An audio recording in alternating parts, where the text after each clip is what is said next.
Hello ನಮಸ್ಕಾರ, ನೀವು ನೋಡ್ತಾ ಇದ್ದೀರಾ ರಿಪಬ್ಲಿಕ್ ಕನ್ನಡ ಲೈವ್. ನಾನು ರೋಜಾ ಮನು ಪಾಟೀಲ್. ಸದ್ಯಕ್ಕೆ ಲಭ್ಯವಾಗ್ತಾ ಇರುವಂತಹ ಬ್ರೇಕಿಂಗ್ ನ್ಯೂಸ್. ಕಲಬುರಗಿ ಸೆಂಟ್ರಲ್ ಜೈಲಿನಲ್ಲಿ ಖೈದಿಗಳಿಂದ ಪ್ರತಿಭಟನೆಯನ್ನ ನಡೆಸಲಾಗ್ತಾ ಇದೆ. ಜೈಲು ವ್ಯವಸ್ಥೆ ಸರಿ ಇಲ್ಲವೆಂದು ಖೈದಿಗಳು ಆರೋಪವನ್ನ ಮಾಡ್ತಾ ಇದ್ದಾರೆ. ಜೈಲಿನಲ್ಲಿರುವ 70ಕ್ಕೂ ಹೆಚ್ಚು ಖೈದಿಗಳಿಂದ ಪ್ರತಿಭಟನೆಯನ್ನ ಮಾಡಲಾಗಿದೆ.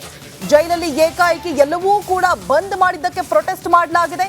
ಜೈಲು ಅಧೀಕ್ಷಕಿಯವರು ಮತ್ತು ಕಾರು ಚಾಲಕನ ವಿರುದ್ಧ ಆರೋಪ ಕೇಳಿ ಬರ್ತಾ ಇದೆ. ಕಲಬುರಗಿ ಸೆಂಟ್ರಲ್ ಜೈಲಿನಲ್ಲಿ ಖೈದಿಗಳಿಂದ ಪ್ರತಿಭಟನೆಯನ್ನ ನಡೆಸಲಾಗಿದೆ. ಜೈಲು ವ್ಯವಸ್ಥೆಯೇ ಸರಿ ಇಲ್ಲ ಅಂತ ಖೈದಿಗಳು ಆರೋಪವನ್ನ ಮಾಡ್ತಾ ಇದ್ದಾರೆ. 70ಕ್ಕೂ ಹೆಚ್ಚು ಖೈದಿಗಳಿಂದ ಪ್ರತಿಭಟನೆಯನ್ನ ಮಾಡಲಾಗಿತ್ತು. ಜೈಲಲ್ಲಿ ಏಕಾಏಕಿ ಎಲ್ಲವನ್ನೂ ಕೂಡ ಬಂದ್ ಮಾಡಲಾಗಿದೆ. ಸೊ ಆ ಒಂದು ರೀಸನ್ ಇಂದಾಗಿ ಪ್ರೊಟೆಸ್ಟ್ ಮಾಡ್ತಾ ಇದ್ದಾರೆ. ಜೈಲು ಅಧೀಕ್ಷಕಿ ಆಗಿರುವಂತಹ ಅನಿತಾ ವಿರುದ್ಧ ಆರೋಪ ಕೇಳಿ ಬರ್ತಾ ಇದೆ. ಜೊತೆಗೆ ಅನಿತಾ ಕಾರು ಚಾಲಕನ ವಿರುದ್ಧವೂ ಕೂಡ ಆರೋಪ ಕೇಳಿ ಬರ್ತಾ ಇದೆ. ದೃಶ್ಯಾವಳಿಯಲ್ಲಿ ಗಮನಿಸ್ತಾ ಇದ್ದೀರಾ, ಕಲಬುರಗಿ ಜೈಲಲ್ಲಿ ನಡೀತಾ ಇರುವಂತಹ ಪ್ರತಿಭಟನೆ. 70ಕ್ಕೂ ಹೆಚ್ಚು ಜನ ಖೈದಿಗಳು ಪ್ರೊಟೆಸ್ಟ್ ಅನ್ನ ಮಾಡ್ತಾ ಇದ್ದಾರೆ. ಜೈಲಿನಲ್ಲಿ ಏಕಾಏಕಿ ಎಲ್ಲವೂ ಕೂಡ ಬಂದ್ ಆಗಿದೆ ಅನ್ನುವಂತಹ ರೀಸನ್ ಇಂದ.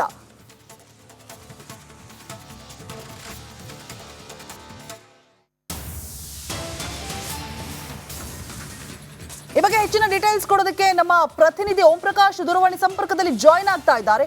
ಎಸ್ ಓಂ ಪ್ರಕಾಶ್, 70ಕ್ಕೂ ಹೆಚ್ಚು ಜನ ಖೈದಿಗಳು ಪ್ರೊಟೆಸ್ಟ್ ಅನ್ನ ಮಾಡ್ತಾ ಇದ್ದಾರೆ. ಜೈಲು ಅಧೀಕ್ಷಕಿ ಅನಿತಾ ವಿರುದ್ಧ ಹಾಗೆ ಕಾರು ಚಾಲಕನ ವಿರುದ್ಧ ಆರೋಪಗಳು ಕೇಳಿ ಬರ್ತಾ ಇದೆ. ಹಾಗೆ ಸುಪ್ರೀಂ ಕೋರ್ಟ್ ನ್ಯಾಯಾಧೀಶರಿಗೆ ಪತ್ರವನ್ನು ಕೂಡ ಬರೆಯಲಾಗಿದೆ ಅನ್ನುವಂತಹ ಮಾಹಿತಿ ಇದೆ. ಯಾವೆಲ್ಲ ರೀಸನ್ಸ್ ಅನ್ನ ಮೆನ್ಷನ್ ಮಾಡಿದ್ದಾರೆ, ಯಾವ ಕಾರಣಕ್ಕಾಗಿ ಪರ್ಟಿಕ್ಯುಲರ್ ಆಗಿ ಪ್ರೊಟೆಸ್ಟ್ ನಡೀತಾ ಇದೆ, ಮಾಹಿತಿ ಕೊಡ್ಬೋದಾ?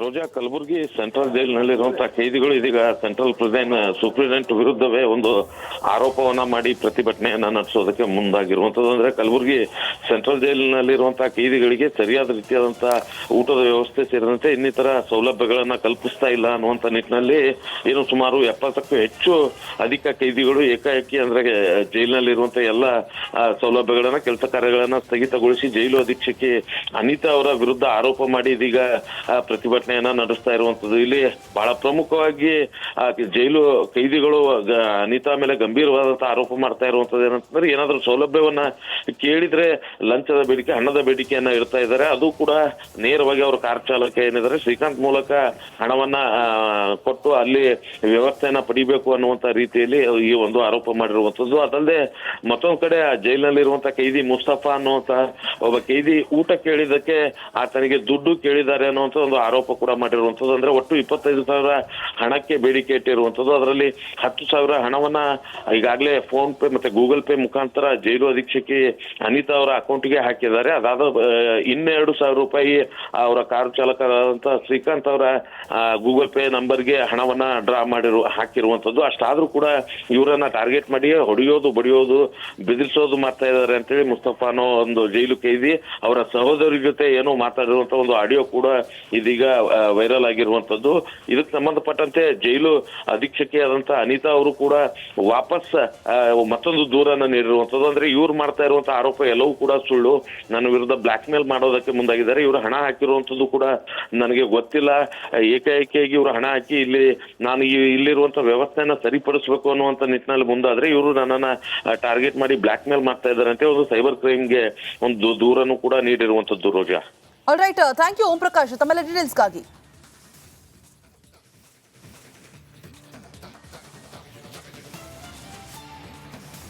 ಈಗ ದಿನದ ಪ್ರಮುಖ ಸುದ್ದಿಗಳನ್ನು ಒಂದೊಂದಾಗಿ ನೋಡ್ತಾ ಹೋಗೋಣ ಕರ್ನಾಟಕ ಎಕ್ಸ್‌ಪ್ರೆಸ್ನಲ್ಲಿ. ಜೆಡಿಎಸ್ ಶಾಸಕರನ್ನ ಕಾಂಗ್ರೆಸ್ಗೆ ಕರೆತರ್ತೇನೆ ಎನ್ನುವ ಸಿಪಿವೈ ಹೇಳಿಕೆಗೆ ಸಚಿವ ದಿನೇಶ್ ಆಕ್ರೋಶವನ್ನು ವ್ಯಕ್ತಪಡಿಸ್ತಾ ಇದ್ದಾರೆ. ಈ ಬಗ್ಗೆ ಒಂದಷ್ಟು ಅಪ್ಡೇಟ್ಸ್ ಸಿಗ್ತಾ ಇದೆ. ಡಿಸೆಂಬರ್ ಬಳಿಕ ಎಲ್ಲ ಬಾಗಿಲು ಬಂದ್ ಆಗಿ ಬಿಜೆಪಿಯಲ್ಲೇ ಒಂದೇ ಬಾಗಿಲಿರುತ್ತೆ ಅಂತ ಹೇಳ್ತಾ ಇದ್ದಾರೆ. ಜೆಡಿಎಸ್ ಶಾಸಕರನ್ನ ಕಾಂಗ್ರೆಸ್ಗೆ ಕರೆತರ್ತೇನೆ ಎನ್ನುವ ಸಿಪಿವೈ ಹೇಳಿಕೆಗೆ ಸಚಿವ ದಿನೇಶ್ ಗುಂಡೂರಾವ್ ರಿಯಾಕ್ಟ್ ಮಾಡಿದ್ದಾರೆ. ಜೆಡಿಎಸ್ನಲ್ಲಿ ಏನಾಗ್ತಾ ಇದೆ ಎಂದು ನಮಗೆ ಗೊತ್ತಿಲ್ಲ. ಈ ಚುನಾವಣೆ ಎಲ್ಲರಿಗೂ ಕೂಡ ಉತ್ತರವನ್ನ ಕೊಟ್ಟಿದೆ ಎಂದಿದ್ದಾರೆ. ಇನ್ನು ಬಿಜೆಪಿಯಲ್ಲೇ ಒಡಕಿದೆ, ಮುಂದೆ ಏನಾಗುತ್ತೆ ಗೊತ್ತಿಲ್ಲ. ಅಲ್ಲದೆ ಜೆಡಿಎಸ್ ಬಿಜೆಪಿಯಿಂದ ಎಷ್ಟು ಜನ ಹೊರಗೆ ಬರ್ತಾರೆ ಗೊತ್ತಿಲ್ಲವೆಂದು ಹೇಳಿದ್ದಾರೆ.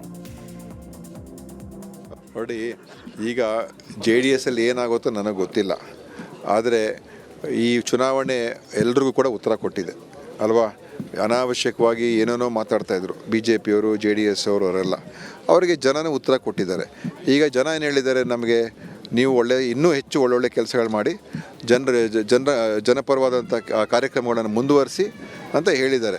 ಇವರು ಬರೀ ಸುಳ್ಳಿನ ಪ್ರಚಾರಗಳು ಹಿಡ್ಕೊಂಡು ಏನೂ ಇಲ್ಲದೇ ಇರತಕ್ಕಂಥ ಆಧಾರರಹಿತವಾದಂಥ ಆಪಾದನೆ ಮಾಡ್ಕೊಂಡು ತಿರುಗಾಡ್ಕೊಂಡಿದ್ರು. ನಿಮ್ಮ ಇಲ್ಲಿಯ ಸ್ಥಳೀಯ ವಿಜೇಂದ್ರ ಅವರು ಇರ್ಬೋದು, ಮತ್ತು ಕುಮಾರಸ್ವಾಮಿಯವರು ಇರ್ಬೋದು, ಯಾರೇ ಇರ್ಬೋದು, ಯಡಿಯೂರಪ್ಪನವರು ಇರ್ಬೋದು, ಆರ್ ಅಶೋಕ್ ಇರ್ಬೋದು, ಯಾರೇ ಇರ್ಬೋದು.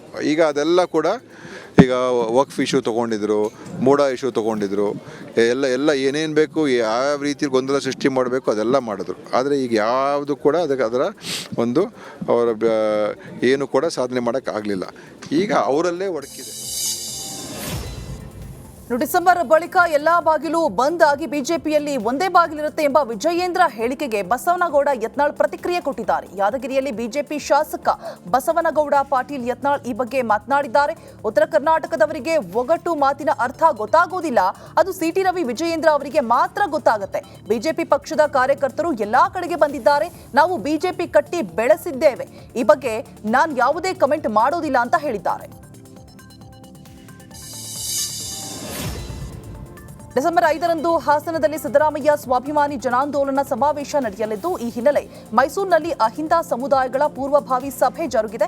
ಕುರುಬರ ಸಂಘದ ಮಾಜಿ ಅಧ್ಯಕ್ಷ ಸುಬ್ರಹ್ಮಣ್ಯ ನೇತೃತ್ವದಲ್ಲಿ ಮೈಸೂರಿನ ಯಾದವಗೊಲ್ಲ ಸಮುದಾಯ ಭವನದಲ್ಲಿ ಸಭೆ ನಡೆಯಿತು. ಸಮಾವೇಶಕ್ಕೆ ಹೆಚ್ಚಿನ ಜನ ಕರೆತರೋದಕ್ಕೆ ಸಭೆಯಲ್ಲಿ ತೀರ್ಮಾನ ಕೂಡ ಮಾಡಲಾಗಿದ್ದು, ಸಮಾವೇಶಕ್ಕೆ ವಿವಿಧ ಪ್ರಗತಿಪರ ಸಂಘಟನೆಗಳು ಬೆಂಬಲವನ್ನು ಸೂಚಿಸಿವೆ.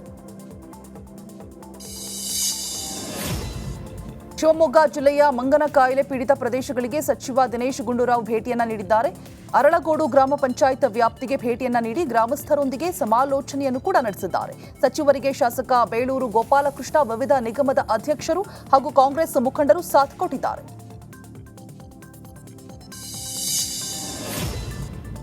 ಶಿವಮೊಗ್ಗ ಪ್ರವಾಸದಲ್ಲಿರುವ ಆರೋಗ್ಯ ಸಚಿವ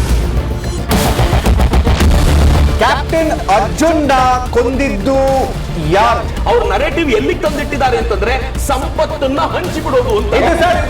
ಇದು ಸ್ಟುಡಿಯೋ ಟಿಪ್ಪು ಜಯಂತಿ ಮಾಡಕ್ಕೆ ಅವ್ರಿಗೆ ಖಂಡಿಸಿದ್ರು. Very nice. ಯಾರು ತಪ್ಪು ಮಾಡಿರೋದಿಲ್ಲಿ? ಓಲೈಕೆ ಹೇಳಿಕೆ ಇದು ಅಂತ ಹೇಳಿ ಯಾಕೆ ಪರಿಗಣಿಸಬಾರದು? I.N.I. ಇದು ವೇದಿಕೆ, ಇದು ಫೋಟೋ ಎಲ್ರಿಗೂ ಒಂದು ಟೈಮ್ ನಿಮ್ಮ ಸಮಯ ಮುಗಿದಿದೆ. ಅವ್ರು ಹೇಳಕ್ಕಿಂತ ಮುಂಚೆನೆ ಹೇಗೆ ಪ್ರತಾಪ್ ಸಿಂಹ ಪಾಸ್ ಕೊಟ್ಟಿದಂತ ಆಗ್ಲಿ ಡಿಕ್ಲೇರ್ ಆಗೋಗಿತ್ತು ಅಂತ ನನಗೊಂದು ಡೌಟ್ ಬಂತು. ಸಾಕು ನಿಲ್ಸಿ, ಸಾಕು ನಿಲ್ಸಿ. ಕೆಟ್ಟ ಪದ ಬಳಕೆ ಕಾಂಪಿಟೇಷನ್ ಇಟ್ಟಿಲ್ಲ ನಾವಿಲ್ಲಿ.